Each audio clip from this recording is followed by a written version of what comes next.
রাসূল সাল্লাল্লাহু আলাইহি ওয়াসাল্লামের দেশকে ভালোবাসার কথা বলেছেন মুহাম্মদ সাল্লাল্লাহু আলাইহি ওয়াসাল্লাম। ও মুহতারাম হাজিরিন, এই দেশের ভিতরে এখন যেই পরিমাণে খারাপ অবস্থা চলতেছে, এই পরিমাণে যদি আর চলতে দেওয়া হয়, আগামী দিনে কিয়ামত আর সন্নিকটে আর বেশি দূরে না। বলবেন যে হুজুর কি বললেন, এটার মানে বুঝলাম না। এটার মানে বুঝাতে গেলে আপনাদেরকে মনে করিয়ে দেই, এই যে আজ থেকে নিয়ে 3 দিন আগে একটা ঘটনা দেখলাম। মদিনার ভিতরে একটা কনসার্ট হলো, যেই কনসার্টের ভিতরে নারীদেরকে নিয়ে নাচানাচি করা হলো, অর্ধলঙ্গ নারীদেরকে নিয়ে কাবার আকৃতিতে। পিছনে এরকম আজকে যেমন ব্যানার সুন্দর, এই ব্যানার না দিয়ে কাবার মতো একটা আকৃতির ব্যানার দিল, যেখানে আলোকসজ্জা ছিল।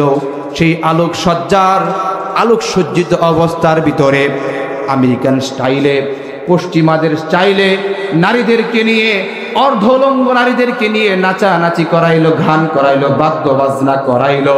সেই সোনার মদিনার ভিতরে এমন অবস্থা কোনোদিন আমরা আশা করতে পারি না। এটা কোনোদিন আমাদের কাম্য ছিল না।